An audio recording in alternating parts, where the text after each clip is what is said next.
would like also to, going to the next slide, I would like to thank my daughter for this slide, which is a little bit complex, and probably you couldn't see many things from that. And the reason I would like to show it, it's not only to make you laughing, but actually this is the simplified schema of all processes which are, or most of processes which are happening in the human cell, in one cell.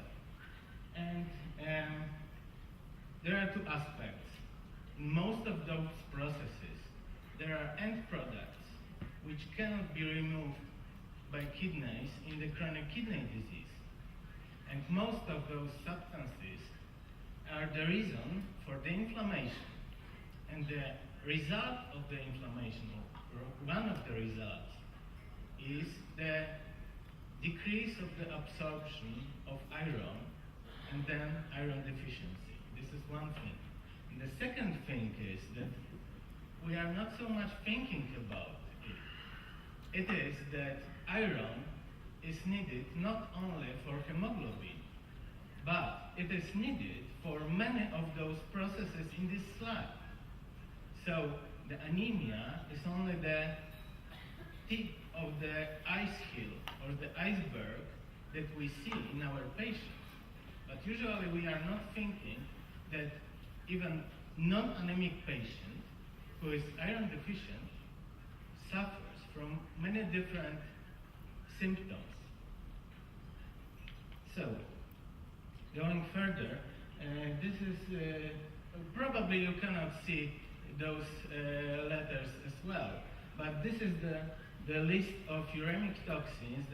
That list was published first in 2003 by the group of Professor Ray Van Holder that I had the honor to cooperate with. And then the list, as you see, was updated in 2013.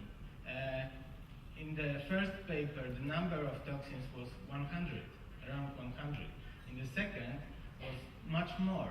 And as I said, most of those substances are the reason for the inflammation and indirectly of the iron deficiency.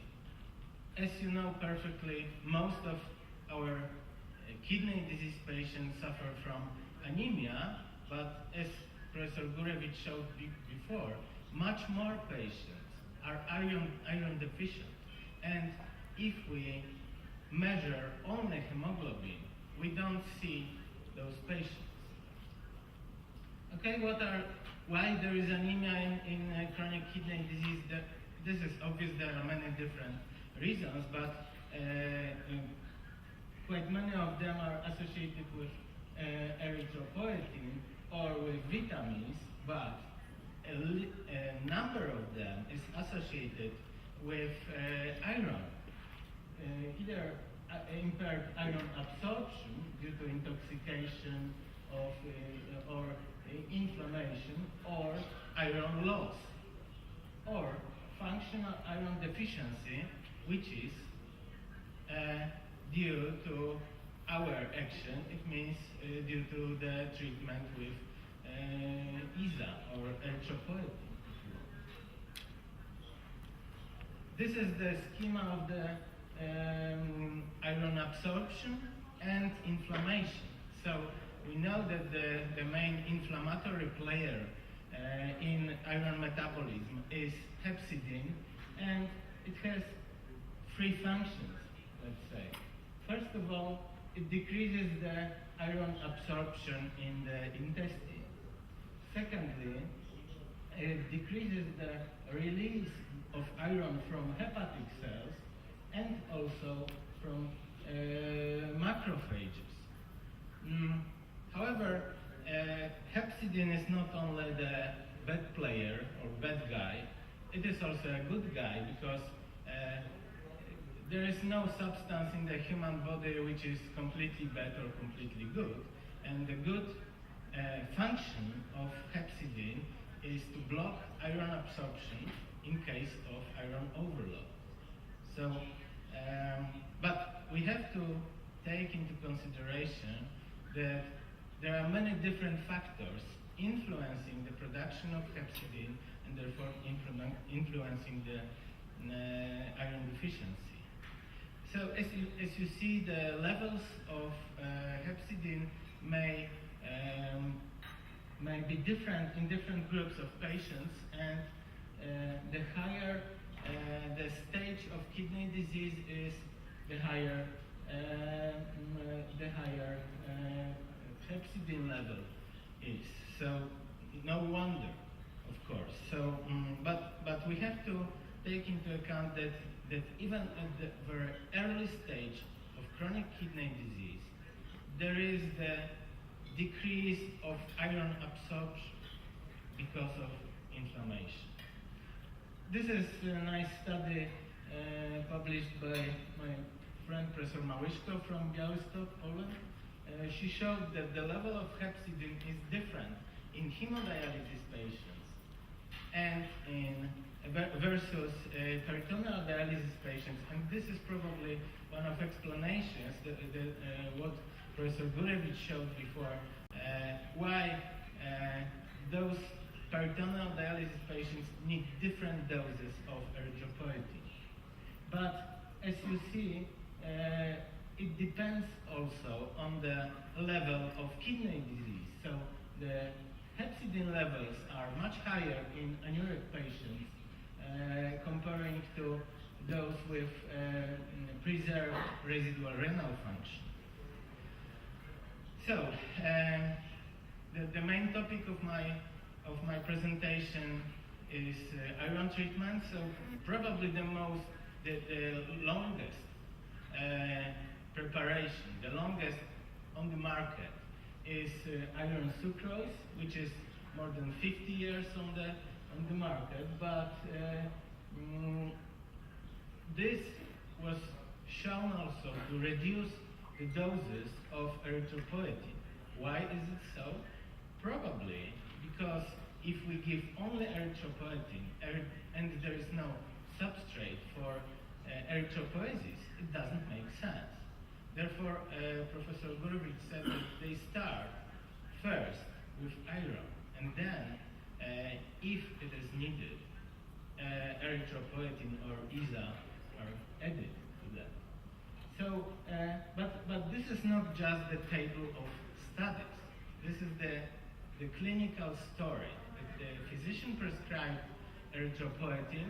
It didn't work efficiently, and therefore, after the adjustment of the treatment by adding of intravenous iron, there was a possibility to decrease the doses of erythropoietin because the high doses of erythropoietin were just not needed in those patients. Okay, this is another study showing that by giving IV iron, first of all, it is efficient because we can decrease the percentage of hypochromic red cells. We increase the level of ferritin, which is the marker of iron stores, and by that we can decrease also the dose of erythropoietin. There is a pretty big number of patients who used to be treated already with iron sucrose in the whole world, and at least in those studies you see that either no serious or life-threatening adverse events were reported. Of course, we cannot say about any drug that it is safe or 100% safe.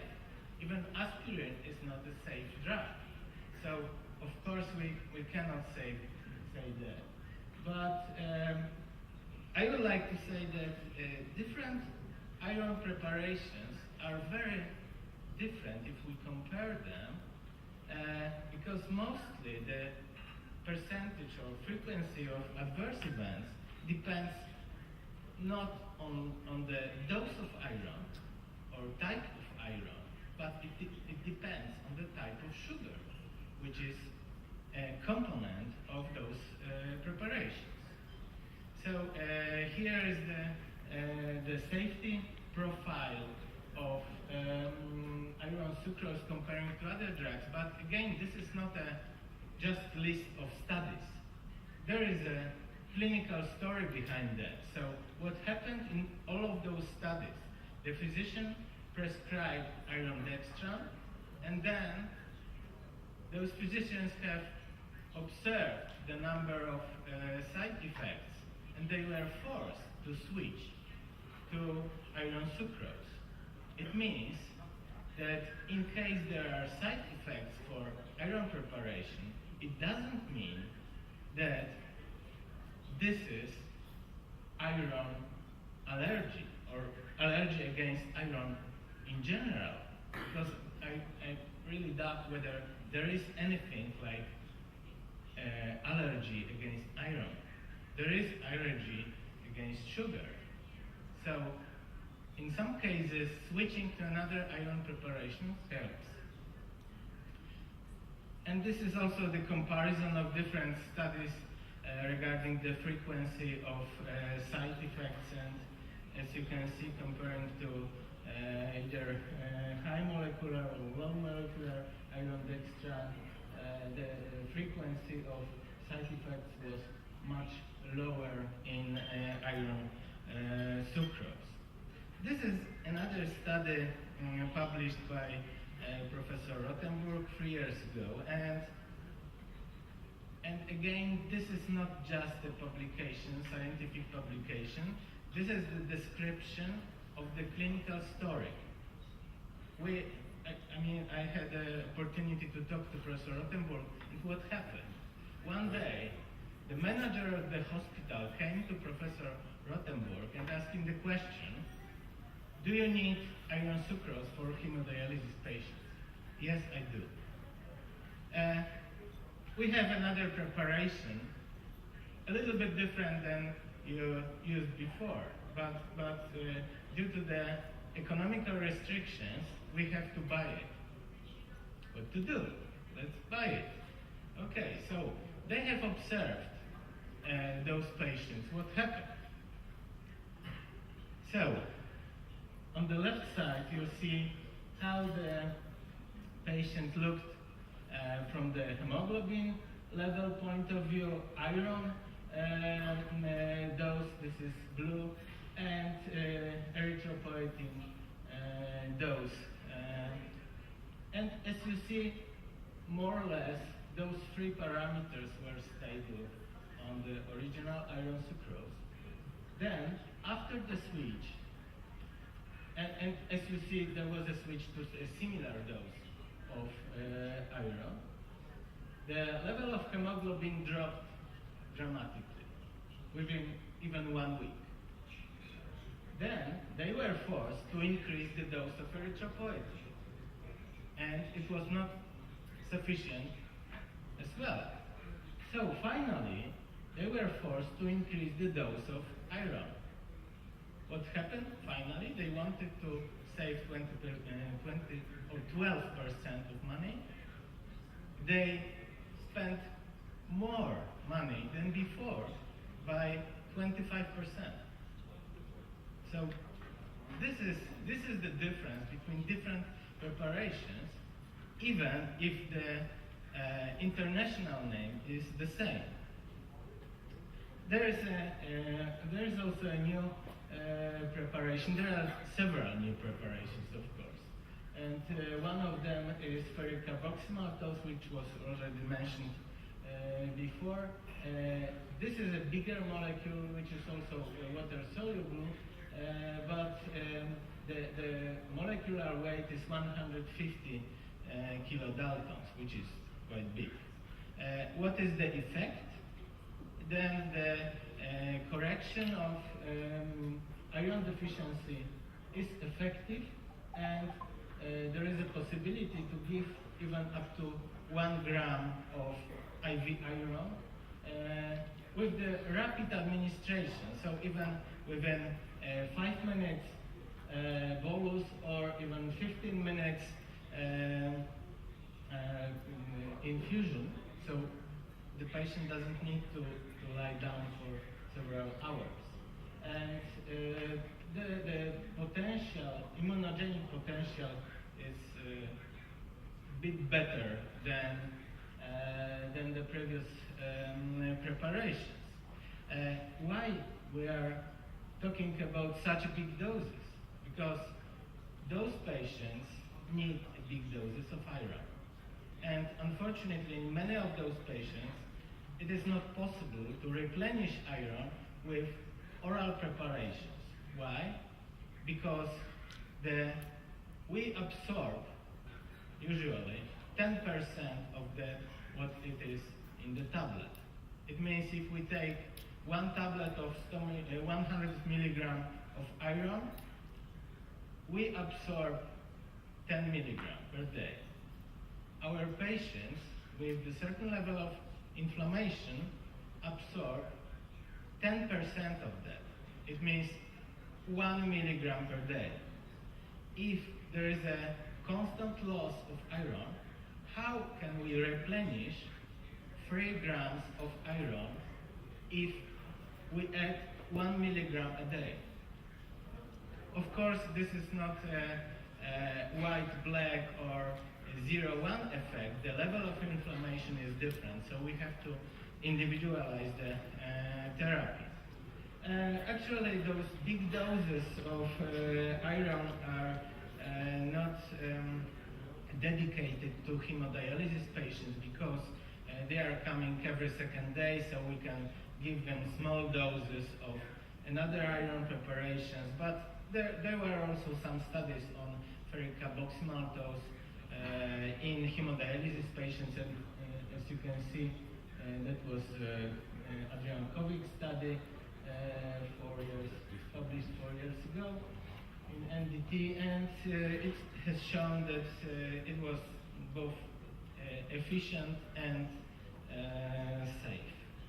This is another study in hemodialysis patients showing that ferric carboxymaltose can be administered to hemodialysis patients, and this is efficient as well. Okay, and I didn't want to talk only about CKD, about chronic kidney disease patients. This is one of the studies showing that iron deficiency is becoming more and more important for other specialties, like for cardiology. This is probably the first study on big doses of iron in heart failure patients. And of course, many of our patients suffer from heart failure. And as you can see, the congestive heart failure is a big problem regarding the quality of life of those patients, which is on the similar level as dialysis and much higher level than hepatitis. This is the schema of the study. It was randomized controlled study with the 26 weeks of safety evaluation, and the primary endpoint was the 6-minute walking test, which is not very meaningful for us as nephrologists, but it is very meaningful for cardiologists, because this is the functional test how the heart failure patients do. So these are the results. The 6-minute walking test improved, and also maybe a little bit surprisingly, the level of New York Heart Association class also improved. So it has increased. It means that only by giving intravenous iron, big doses of iron, the heart function improved in those patients, because the other treatment was comparable in both groups. And actually, the cardiologists are more and more interested in giving intravenous iron. I will show you another study published 3 weeks ago. Okay, and this is also quite a new study published 4 months ago. This is the longest ever study on intravenous iron in chronic kidney disease patients. It was the study in non-dialysis patients with chronic kidney disease. And as you see, there were 3 arms of the study: high doses, and the target was the ferritin level between 400 and 600. Low dose ferric carboxymaltose arm, the target 100 to 200, and oral arm. Not the biggest study in the world, of course, but there was about 1,000 patients in the study. So they have observed that, first of all, in all arms, the level of hemoglobin increased, but it has increased greater in high-dose iron, intravenous iron, than in another 2 arms, and the hematological response was much faster in this arm. You can see also another secondary endpoints. So of course the target of ferritin was achieved in in all groups, and but you see the big difference regarding the level of saturation of transferrin, and surprisingly for authors, the eGFR improved in the high intravenous arm, comparing both to low dose intravenous and to oral. And this is the last study regarding intravenous iron that has been published, and it has been presented 3 weeks ago during the Congress of the European Society of Cardiology. Actually, that was the biggest congress I ever participated, for 30,000 patients, for 30,000 physicians. And the study was presented in several sessions, so altogether about 5,000 cardiologists were interested in that. And I don't mean that they were just in the rooms, but there were really many questions. So there were really big doses of iron. And surprisingly, most of the patients were not anemic,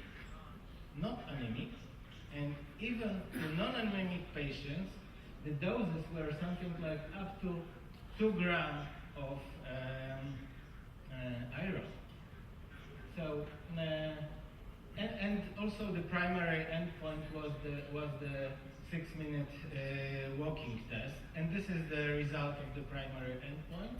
So you see the improvement in the ferric carboxymaltose and decrease in the placebo group, and the difference between them was highly statistically significant. Those are the secondary endpoints, so it means that was not one-shot effect. The difference was consistent till the week 52. And also the quality of life has improved in those patients. And not surprisingly, the frequency of hospitalization was also better in the patients who received intravenous iron. So Professor Gurevich said half an hour ago that there will be a time that we will start to talk about the safety or danger of IV iron. This time came now. We start to talk about that, therefore, I would like to talk about the conference which took place in San Francisco in March this year, and I know that also there were participants from Russia. Professor Zakharova was there, and there were different topics. So not a general safety or danger of iron, but there were different subtopics like inflammation and oxidative stress, infections, that was mentioned, right? Hypersensitivity reactions. I don't want to dive too deeply, but as you see, there were many international participants of those workshops and in those working groups. And the conclusions of the conference were as following. So there are potential risks, of course, like in every treatment, and we as physicians have to weigh what is higher, the risk or benefit. And it seems that in most of the patients, the benefit is higher than the risk. Unfortunately, the information we have now is not sufficient to update the KDIGO guidelines. Or maybe it is not unfortunately, because it means the data that forced to establish the KDIGO guidelines is that what we have. So it is how we should treat our patients, and therefore we should follow those guidelines that we have. So the last guidelines, as mentioned before, there are KDIGO guidelines, and the most important things are, first of all patients who receive ESA have to be treated with the intravenous iron.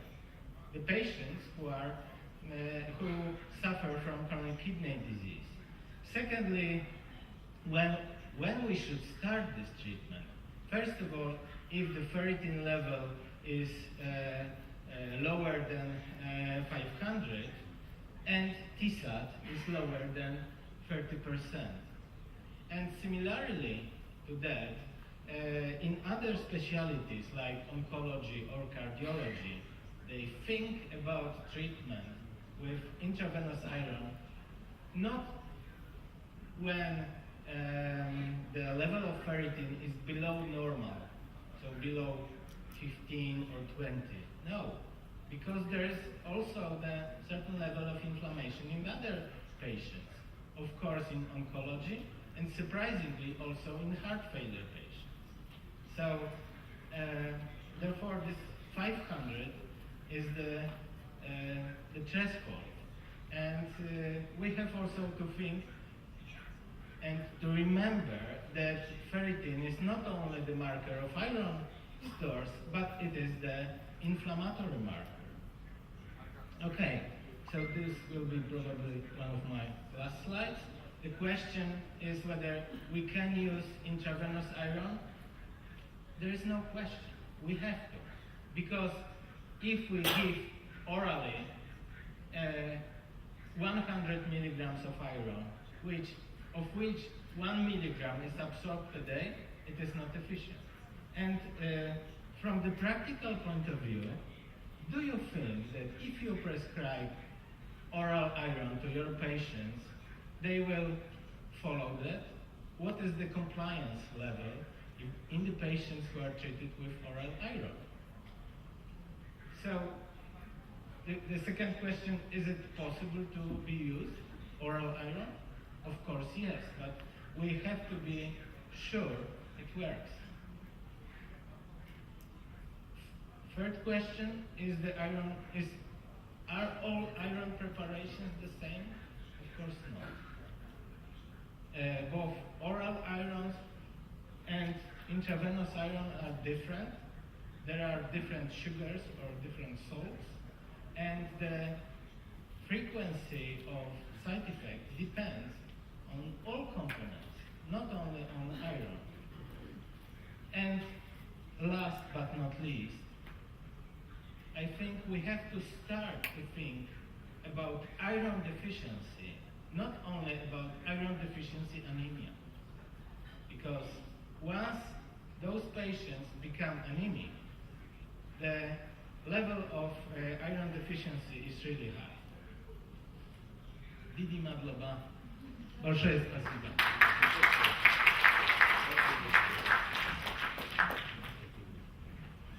Спасибо, доктор Ланге, за вашу презентацию. Пожалуйста, кому угодно задать вопрос? Нет.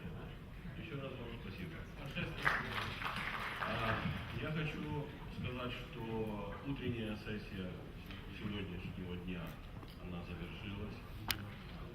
Прежде всего хочу поблагодарить всех спикеров за прекрасные презентации, которые были, надеюсь, полезны.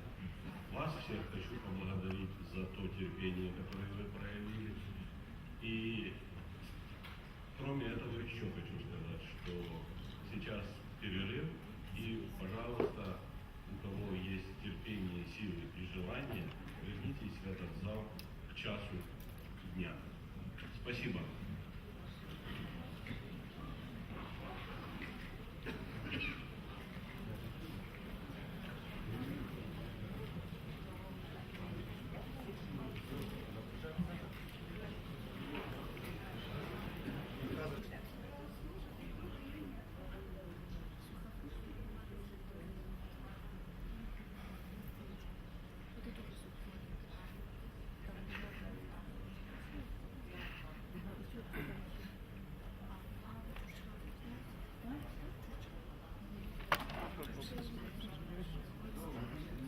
Ну, давай так это. О, все, достаточно.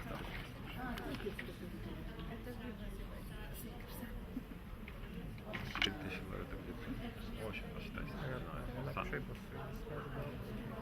Там есть. Там где-то есть. Everybody, we restart the session.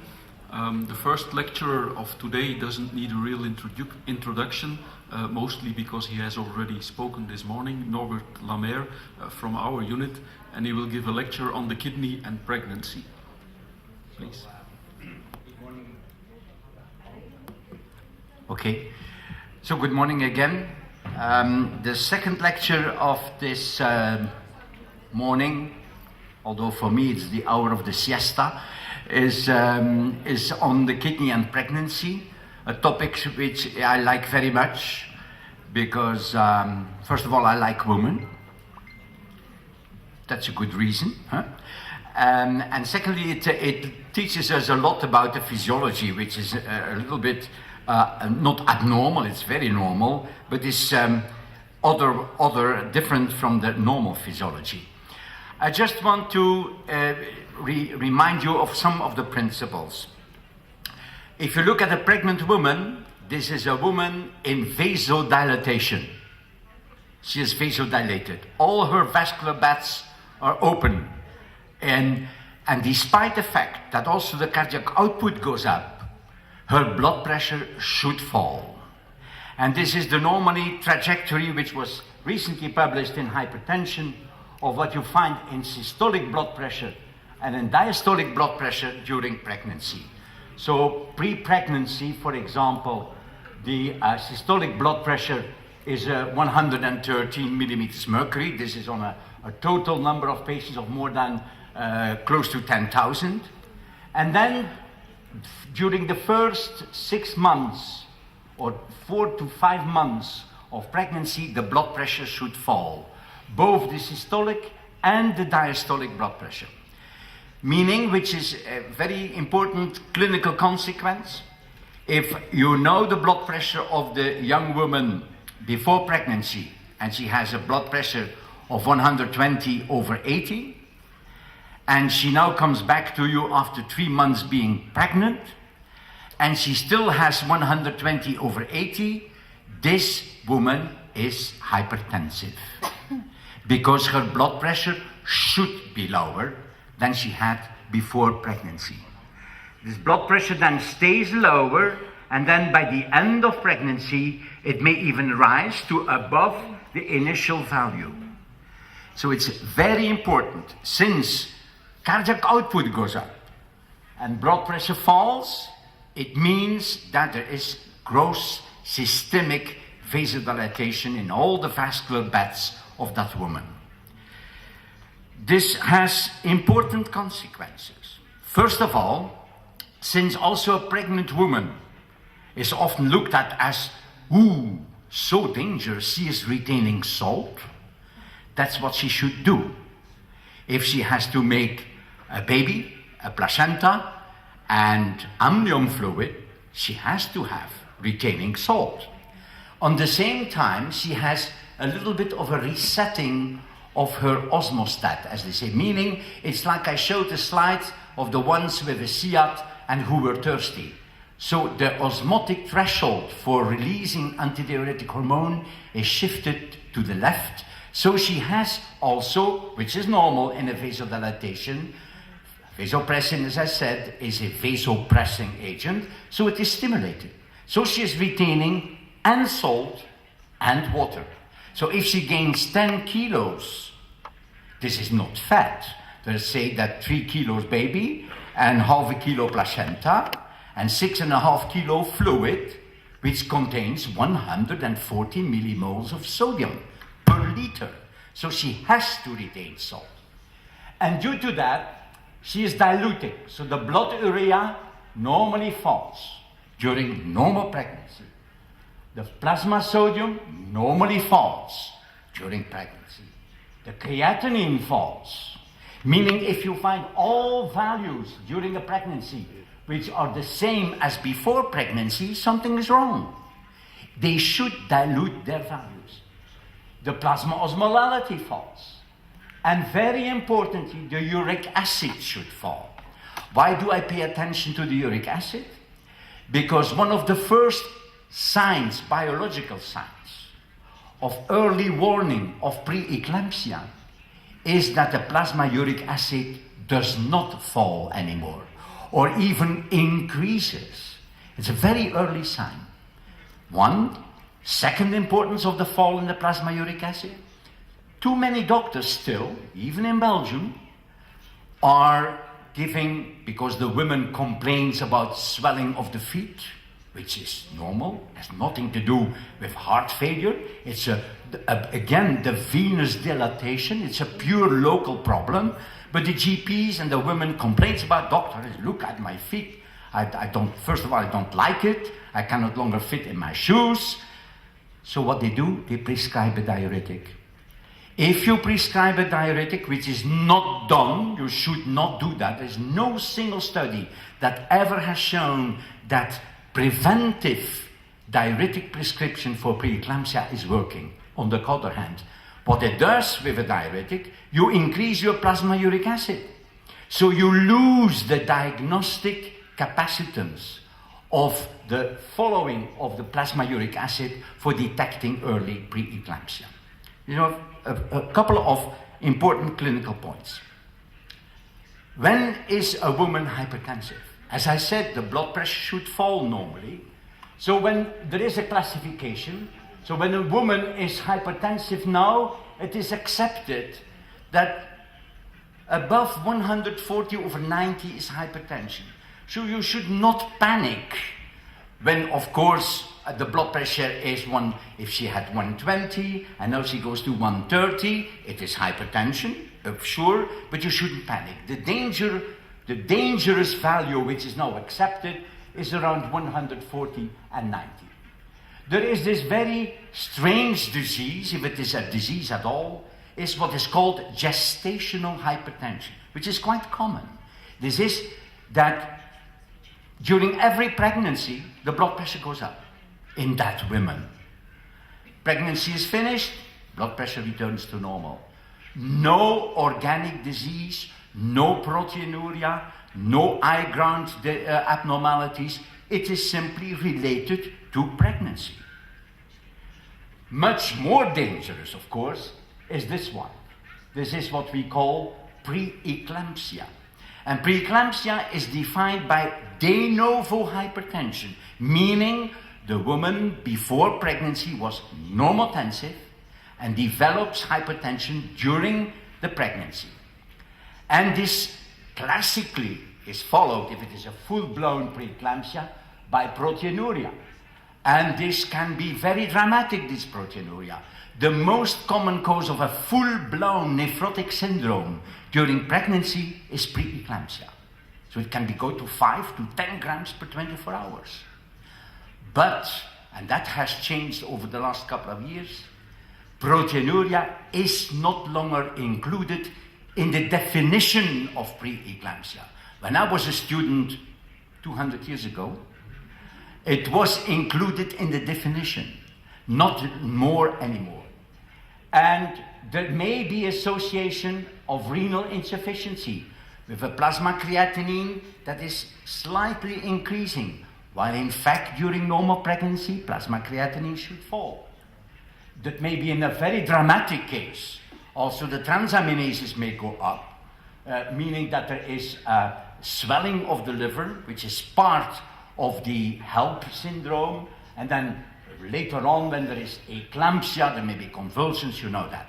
What is eclampsia? Eclampsia is preeclampsia plus convulsions. It's as simple as that. But in fact, the pathophysiology is the same. This is preeclampsia, or what is called toxicosis of pregnancy. Of course, more and more we see also chronic hypertension in women, young women even, who are not pregnant at all.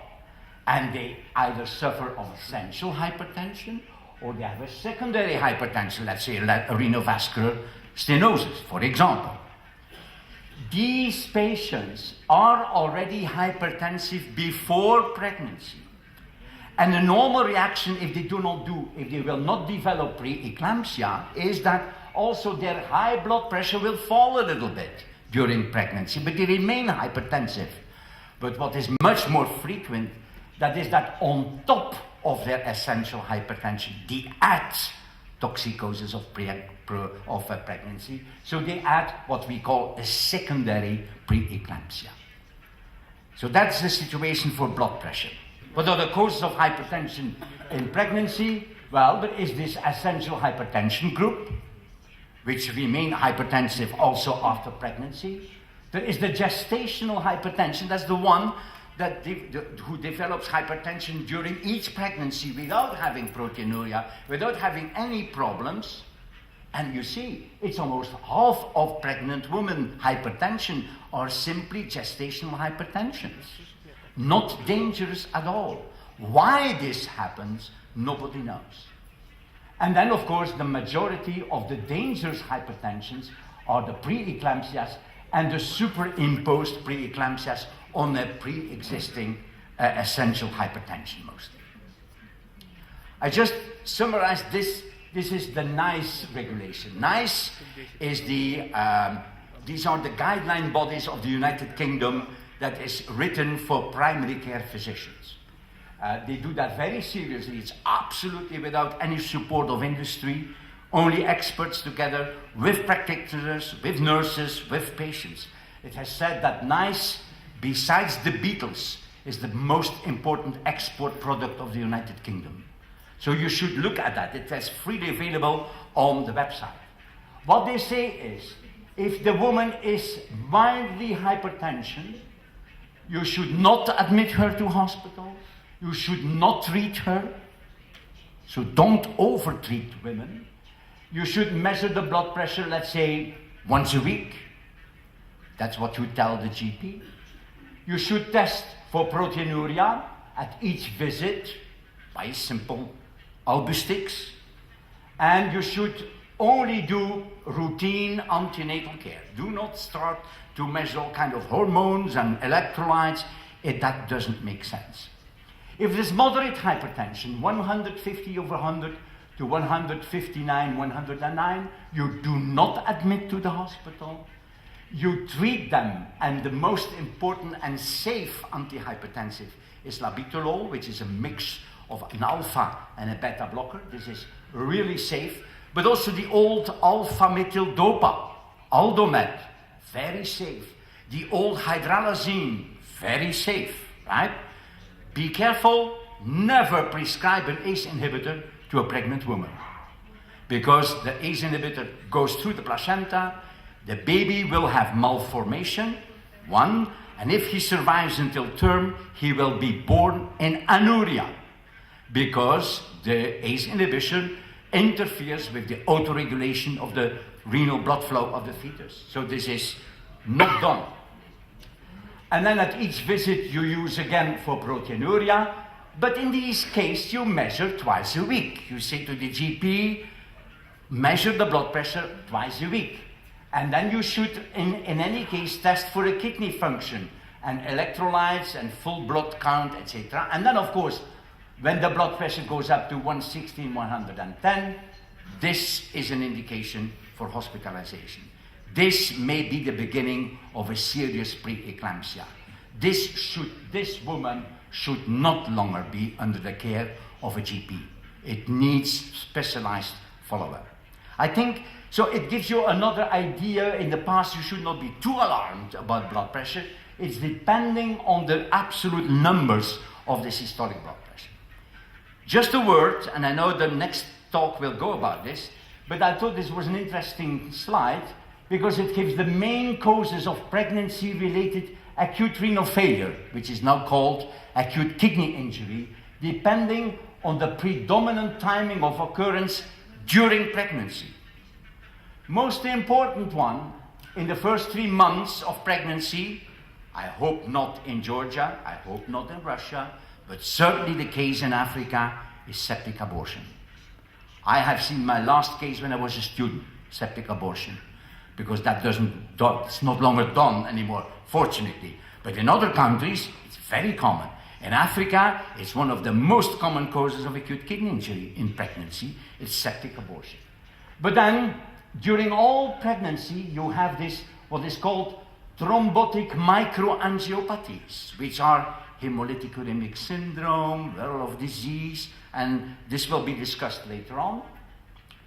Abruptio placentae around term, hemorrhagic shock, acute tubular necrosis, severe hemorrhagic intravascular coagulation, of course sepsis, just like in any other adult population, preeclampsia, eclampsia, very common cause of acute kidney injury if it is severe, HELLP syndrome, acute fatty liver, and then a special form of thrombotic microangiopathy due to deficiency of the ADAMTS3, which is the neurologic manifestation. And then you have this very particular, very recently well-known forms of thrombotic microangiopathy, which are due to complement abnormalities. And this will be discussed, I think, the next slide. This slide resumes now the new definition of preeclampsia. When we were told that this was hypertension and proteinuria, this has changed. Because now people know that women may be very mildly proteinuric and still have preeclampsia. So the degree of proteinuria is very variable. As I said, maybe to a nephrotic syndrome, but it may be absent. So in the absence of proteinuria, preeclampsia is defined as new onset hypertension with the new onset of any of the following: hypertension with thrombocytopenia, hypertension with a slightly elevation of serum creatinine, with slightly elevation of liver transaminases. The classical definition is again still there, is hypertension with proteinuria. But proteinuria, forget it, is not longer an obligatory sign of preeclampsia. And for example, the likelihood for maternal outcomes in women with preeclampsia for various levels of proteinuria, you see, this is for eclampsia, for example, this is a cutoff of 5 grams proteinuria per 24 hours, 10 grams per 24 hours, 2 grams per 24 hours. The outcome, the degree of proteinuria for abruption, for HELLP syndrome, does not seem to matter anymore. So it's not because a woman is severely proteinuric that means that the outcome will be worse than if she has no proteinuria. It's the level of blood pressure we really and the associated organ dysfunctions, that is really the major drive. Preeclampsia is not only a renal problem. The woman may present with headaches, going to convulsions in eclampsia, scotomata. Be aware if you hospitalize a woman with serious hypertension and she starts complaining about, I see scotomas, I don't see any anymore. That's very often a dramatic sign for approaching eclampsia. Another dramatic sign for eclampsia is epigastric pain. Epigastric pain, some women have been under the care of surgeons who thought that she had appendicitis. Why is this epigastric pain, which can be quite dramatic, it can be an acute abdomen presentation, because swelling of the liver. That's why the transaminases go up, because congestion of the liver and intravascular coagulation in the liver due to the preeclampsia. Abruptio placentae is part of the picture. Of course, hyperreflexia is a very early sign, and it's important to follow, because for the treatment of preeclampsia, where you will give magnesium sulfate, one of the best ways to know whether you would stop your magnesium administration is when your knee reflex disappears. You should not have the need for measuring magnesium. If you can, that's fine. But if you can't, please follow regularly, when you give magnesium sulfate, the knee reflex. Edema, although the edema can be very mild, and again, you can cheat yourself by having prescribed diuretics to such women, because the edema may no longer be there. And then, of course, the hypertension. So it's a really widespread clinical manifestation. This is the clinical appearance of a woman that we saw with severe preeclampsia. Look, the swollen face. She needed intubation, and that was when she was cured. Very nice-looking woman. You couldn't tell that it was different. What was it? This was the eye ground, and this is very serious in severe preeclampsia. You see these cotton wool exudates, very typical for malignant hypertension. There is a swelling of the papilla. That's why these women don't see anymore. They may be blind at a given moment.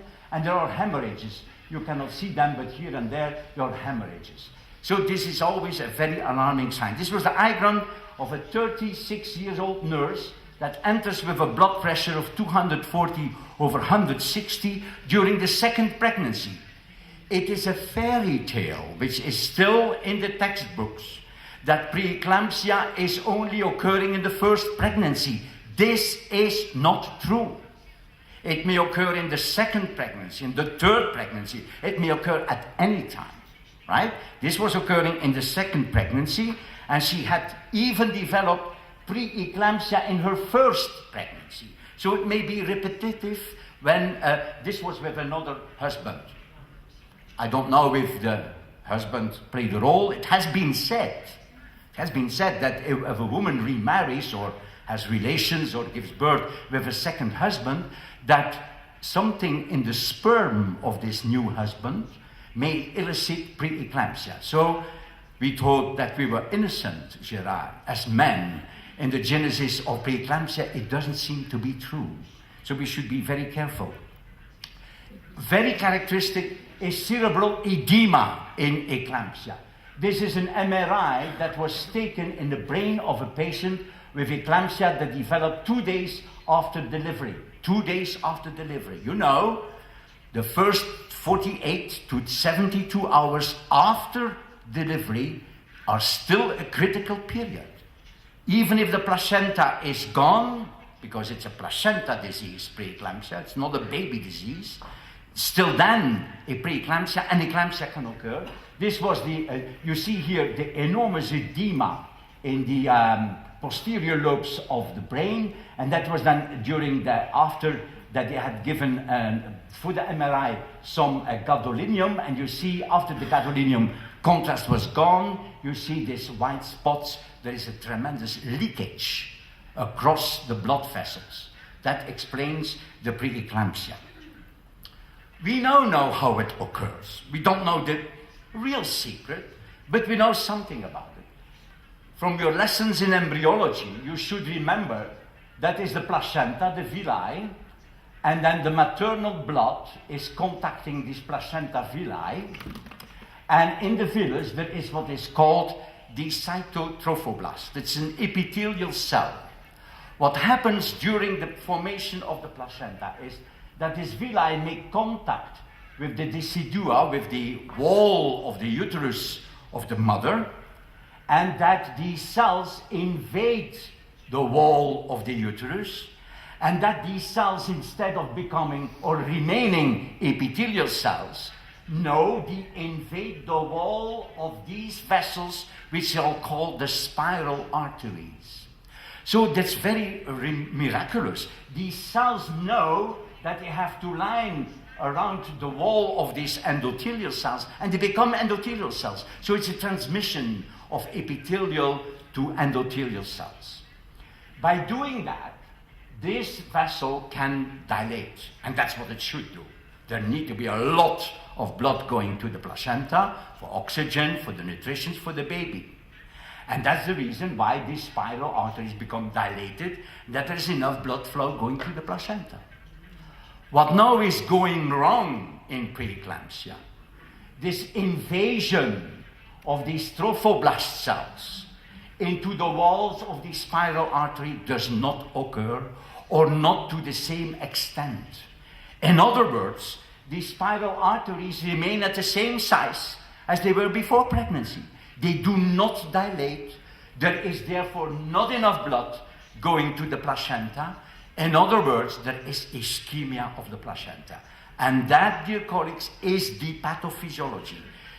Preeclampsia has nothing to do with the fetus. It is a placenta disease. It is an ischemia of the placenta. Now, in doing that, normally, if they do that normally, so the endothelial cell function in the spiral artery is important. And we all know, we have heard about vascular endothelial growth factor that is important for the dilatation of these vessels. There are also placental vascular growth factors. What now happens, I skipped that, what now happens is that in normal circumstances, if that is the endothelial cell in this spiral artery, for example, that may occur everywhere in the endothelial cell in the body, we know that TGF-beta 1 and another molecule which is called endoglin have to bind to the receptors on the endothelial cells. And that leads to release of nitric oxide and prostacyclin, etc., and vascular endothelial growth factor. In preeclampsia, the ischemic placenta produces so much of TGF-beta, of endoglin, and of this strange molecule SFLT, the name is not so important, so much the levels become so high in the circulation of the mother that they bind already in the circulation, and these molecules, and particularly the vascular endothelial growth factor, cannot longer bind to its receptor. The TGF-beta 1 is bound in the circulation and not to the receptor, so no endothelial function, no dilatation, and further aggravation of the placenta. I tell you that because it's important. In the near future, and already in some labs, you can do it, you can measure these molecules. You can measure this endoglin, this is now this FLT1 concentration, and this is the placental growth factor. What is interesting, before the woman ever develops any sign of preeclampsia, you see the red curve, you see these molecules which are anti-vascular dilatation. You see these molecules already rise in the blood of the woman compared to controls. Well, before delivery, the levels increase also, but you see the red line, these are women that later on are doing preeclampsia. So you will be able to predict, by following these hormones, predict these women at risk that may later on develop preeclampsia. So to summarize a quite complex system, what is the pathophysiology? We know there are genetic factors for preeclampsia. You find this very often in families. Mother did preeclampsia, grandmother died during giving birth with hypertension. So it's a familial genetic factor. There is oxidative stress. If a student at examination gets a question he cannot answer, he says oxidative stress. It's always correct. Oxidative stress is always good. So it's oxidative stress. But I told you, it is an abnormal placentation. It is a reduced placental perfusion.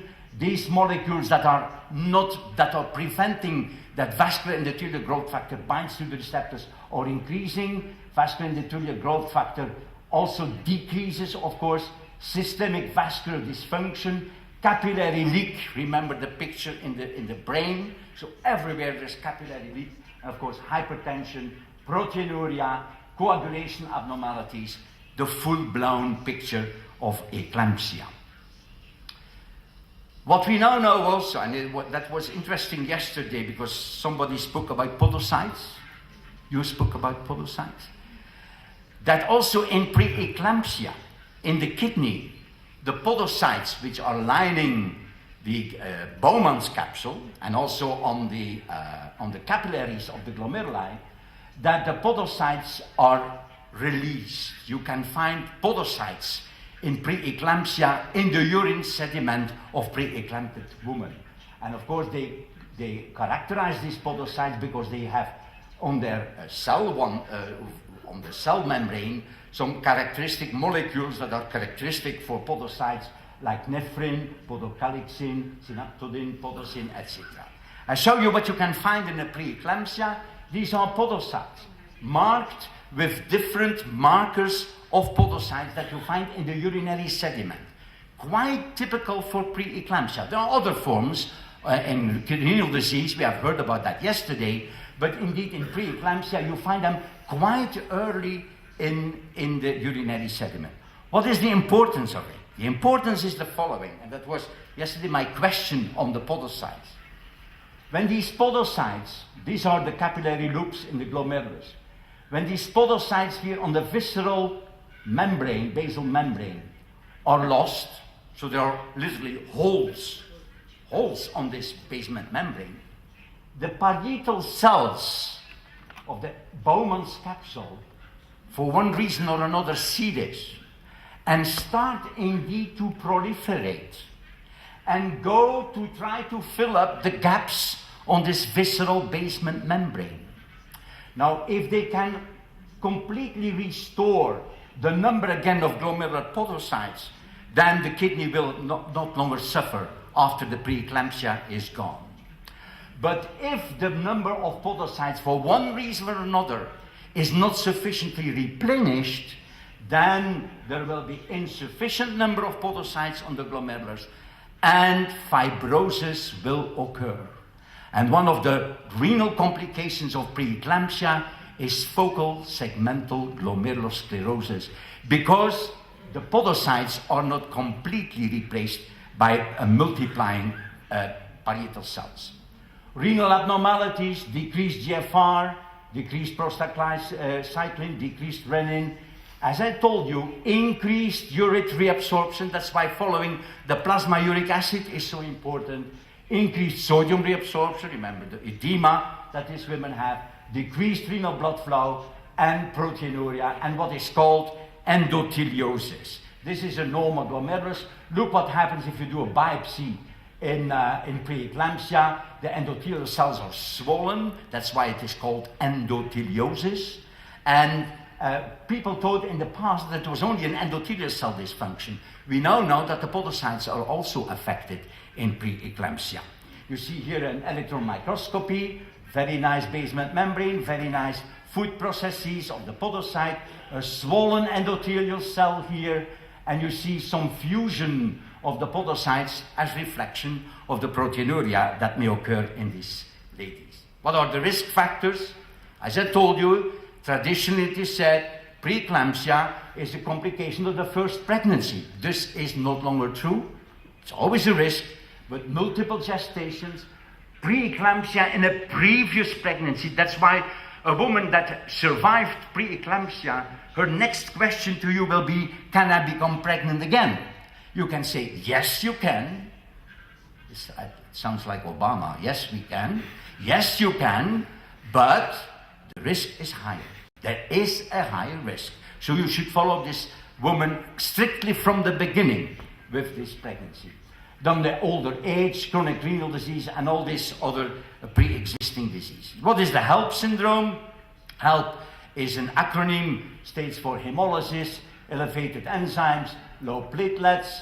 They are the most common cause of maternal mortality and perinatal mortality. The word comes from the Greek lightning. Why is it lightning? Because it comes out of the blue.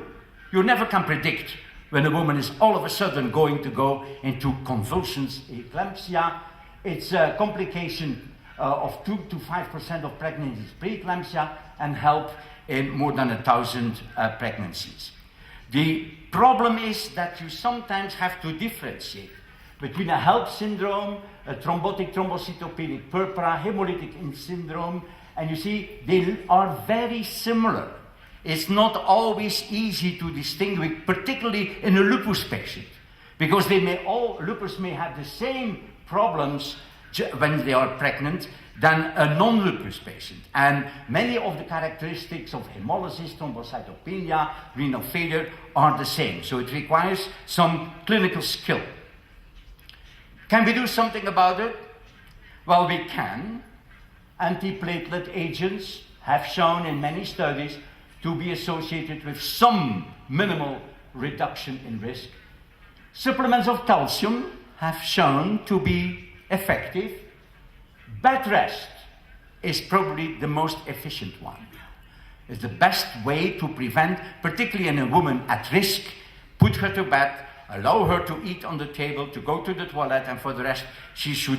So working until the moment of delivery is the worst thing that you can do with a pregnant woman at risk. How do you manage preeclampsia? Well, you treat the hypertension, of course. Magnesium sulfate, both as prophylaxis or as treatment for eclampsia, for persistent neurologic signs, 4 grams IV over 20 minutes, then 1.5 gram per hour for 48 hours. You monitor the magnesium levels, not by measuring the magnesium in the blood, you can, if you have the possibilities, but follow the knee reflex. As soon as the knee reflex is gone, stop the magnesium, because that's a sign of hypermagnesemia. And of course, the ultimate treatment for preeclampsia is delivery. You have to get rid of the ischemic placenta. Not of the fetus, but you cannot deliver the fetus without the placenta. So you have to decide, depending on the moment in the pregnancy, when you would ask to say to the gynecologist, get rid of this placenta. Otherwise, so you always have to balance the survival of the baby versus the survival of the mother. When preeclampsia occurs around delivery, it's no problem. But when it occurs at the 28th week, when the baby is still too small to be born, or he will need neonatology, then you have to decide and to discuss and so you cannot give a good advice. It's dependent from case to case. What can you use in hypertensive crisis for preeclampsia? Hydralazine, nicardipine, labetalol, either orally or IV. These are the most, or alpha-methyl-dopa. Sometimes women are asking, when they have received antihypertensive, they want to give breastfeeding. What are the safe drugs that you can give to a woman who breastfed her baby? Well, labetalol, calcium metabolist nifedipine, 2 ACE inhibitors to a woman who has delivered. Atenolol, metoprolol. All the others have not been studied. So for safety reasons, limit yourself to the ones that have been studied and have shown that they were not dangerous. My 2 last slides. Preeclampsia, you may think, once it is all over, the baby is healthy, mother is happy, father is always happy, proteinuria is gone, everything's fine. Well, it's not. We now know that there are long-term consequences of preeclampsia, so the counseling for future pregnancies has to be taken. The long-term prognosis, we know that there is recurrent pregnancy hypertension is a risk for later on chronic hypertension, mostly essential hypertension. Preeclampsia does not cause chronic hypertension, but may predispose to future cardiovascular disease. This is a nice review. Substantial epidemiological data reveal that pregnancy-related hypertensive complications are associated with predisposition to chronic hypertension, premature heart attacks, strokes, and renal complications. My last slide is an important one for nephrologists. This is a nice study done by Dr. Vikse in Norway. They have fantastic registries there. What he has shown over 40 years of follow-up of a young population in Norway, that when you did once a preeclampsia, the risk for end-stage renal disease without any other cause was much times higher than in women who never had had preeclampsia. When they had done 3 pregnancies with 3 times preeclampsia, the risk was even higher. So also for the nephrologist in the long term, having to treat preeclampsia, keep that in mind. Not only cardiovascular complications, but also a higher risk for chronic end-stage kidney disease. Thank you very much for your attention. Thank you very much for this very stimulating lecture. Any questions from the audience?